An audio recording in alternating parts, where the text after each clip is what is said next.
Thinking about quitting your 9 to 5 to start your own business? It looks so glamorous online, right? Driving fancy cars, working from the beach. But what's the real story behind the highlight reels? Let's dive into what being an entrepreneur actually costs, so you can go in with your eyes wide open. First up, let's talk about the money. We see people posting their huge revenue numbers, but they rarely show you what's left after all the bills are paid. Things like payroll, taxes, rent, and inventory can eat up almost everything. We found this ghost kitchen owner who shared his story. After paying his employees and all the overhead, what he was left with? Well, a lot less than you'd think for a successful business. It's a powerful reminder that revenue isn't profit. Most of your money often goes right back into the business, especially in the early days. And the pressure is immense. You're responsible for your employees' livelihoods. If sales dip,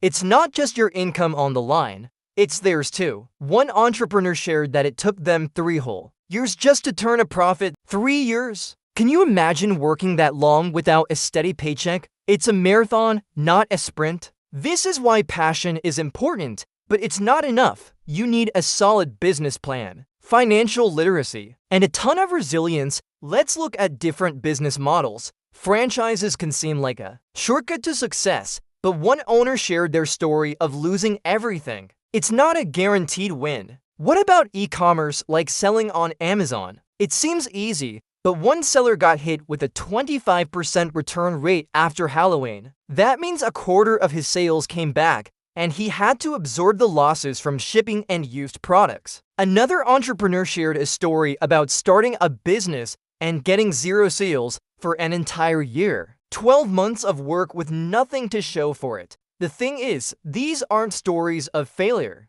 They're stories of the journey, every single challenge. From dealing with angry customers and unexpected taxes to navigating failed partnerships, is a learning opportunity. The boring admin work nobody talks about, like licenses, inspections, and bookkeeping, is actually what makes or breaks a business. It's not about escaping the system. In many ways, you become the system. You have to learn to be the CEO, the accountant, the marketer, and the janitor all at once. So, what's the takeaway here? Is entrepreneurship a bad idea? Not at all, but it's crucial to de-influence the hype and understand the reality. Being your own boss is incredibly rewarding, but it's one of the hardest things you'll ever do. It requires grit, strategy, and the ability to get back up after you get knocked down again and again. It's about building something real, not just a flashy Instagram post. Before you take the leap, do your research, talk to real business owners, and prepare for the long haul. The journey is tough, but for the right person,